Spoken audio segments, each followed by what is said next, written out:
Hello everyone, we are from Group 1 GSCM from 5B in MBI class. In this good occasion, we would like to present our presentation, which is about one of journal that entitled Impact of COVID-19 on Logistic Systems and Disruption in Food Supply Chains.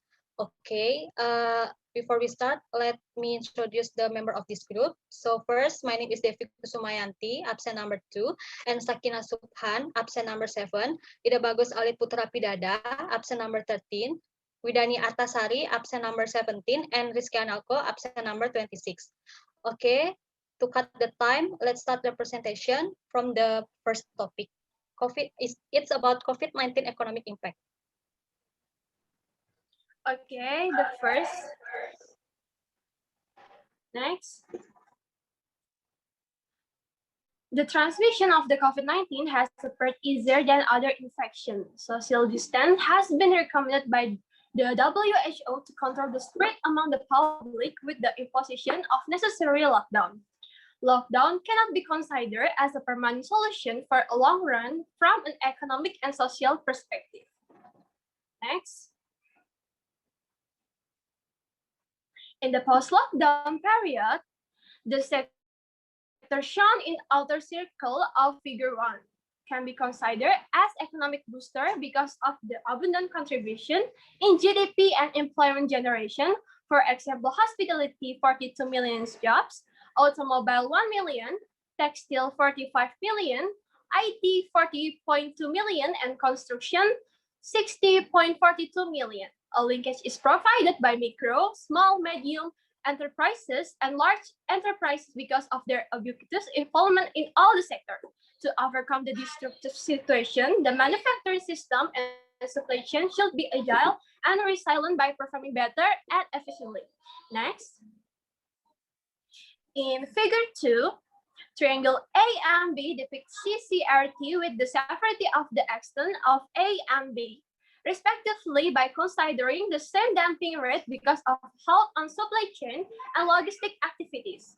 Low and high resilience recovery of supply chain is related to high and low resilience that resemble the recovery rate. Total damage occurred during disruption period is evaluated by the area of the triangle, and it can be reduced by adopting a high resilience strategy.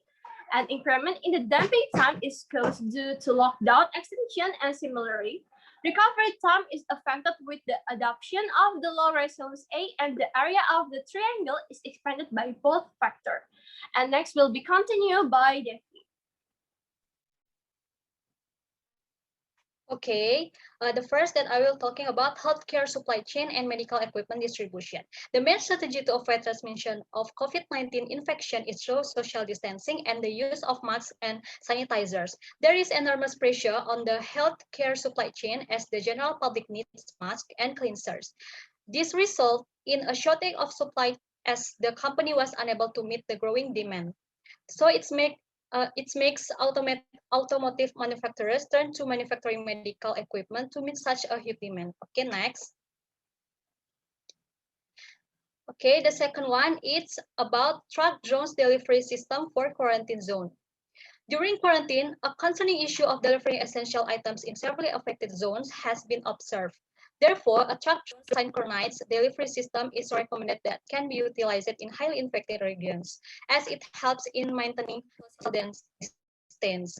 Okay, in figure 3 presents that synchronization of truck and drones of facilities last mile delivery in the highly infected regions known as hot zones. For the supply of essential items, food and medicine, one delivery truck with 2 types of drones is needed. Drone A is committed to food items and Drone B for medicines. Drones have been assigned for respective deliveries to customers on a scheduled path. Customers C1, C4, C5, and C6 are served by Drone A as per their food requirements, and Drone B is assigned for the medicine to customers C2, C3, C6, and C7. Okay, next. Okay, the last is food supply chain. For the survival of the community, PDS or public distribution system is run by the government of India to ensure food security for around 800 million people from the weaker group at a reasonable price.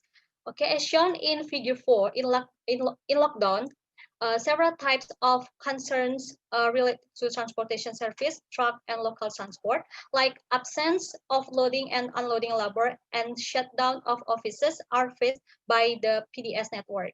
Another issue of facility failure is caused due to high infection in some of the areas that have been declared as red or containment zones. Therefore, a simulation model of the PDS is demonstrated in a pandemic situation by considering three scenarios as given in the next topic. Okay, that's all from me.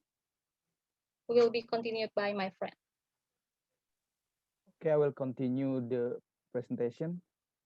I will explain about the simulation model of public distribution system during a pandemic. In this pandemic, a lot of countries lock down their states until the situation is safe. Because of that, a lot of challenges are faced by the PDS network at the operational and transportation. This problem make the distribution from the distributor to the customer is not going well. As you can see on the slide, there is a map and there are 5 symbols. In this area has 3 varieties of truck were being used based on their capacities and speeds.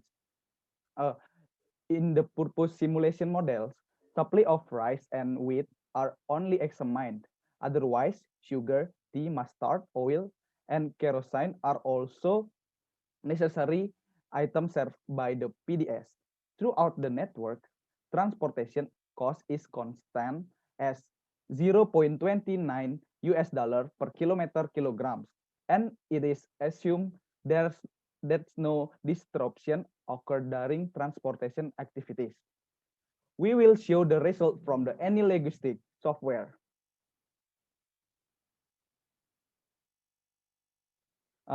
As you can see on the slide, there are 3 scenarios. Scenario 1 is normal operation, and scenario 2 is the PDS network during shutdown or during pandemic, and scenario 3 is the backup from the pandemic. So that's all from me. Next is Widani. Okay, thank you for the time. The topic is result and discussion. The present study focuses on mitigation strategies to manage disruption in the logistics system of food and healthcare supply chain. Disruption and the mitigating role of a backup facility in the food supply chain during pandemic have been demonstrated using the case of the PDS in India. As shown in figure 7a, the ELT service level of rice and wheat were 93% and 96% in scenario 1. It depicts that in disruption-free scenario, the PDS operate with stability time and balance the inventory. In scenario 2, development of the COVID-19 in hot zone causes shutdown of a central warehouse, as shown in figure 7b. Consequently, there has been a decline in the ELD service level of wheat and rice to 62% and 59% respectively. With utilization of a backup warehouse, the ELD service level for rice and wheat have been significantly improved to 85% and 92% respectively, as represented by figure 7c. Okay, next slide. In scenario 3, an observation has been made that transportation cost has increased to USD 42.65 ton due to an extended and integrated network. Otherwise, revenue generation in scenario 1 and scenario 3 are almost same with the fulfillment of customers' demand as the peak of figure 8A and C. The next presentation will be continued by Rizky. Okay, thank you for the time. Now I will tell you about a conclusion and future scope. Next slide. In this paper, an action plan has been proposed to tackle pandemic-based disruptions for fulfilling the need of food grains, ingredients, medicine, PPE, and other essential items. A concept of the truck-drone synchronized delivery system has been described to reach out of the customer resided in high-rise buildings located in severely infected areas. Disruption in the food grain supply chain of the PDS have also been studied that happen because of not functioning of source warehouse due to the dearth of labor and the truck drivers in infected regions. Therefore, a simulated study is performed by designing 3 different scenarios of the PDS to show the impact of the pandemic and its reviving strategy. Okay, that's all for me. Next will be closed by Devi. Okay, that's all from the presentation. So thank you for the time. Thank you for your attention and thank you.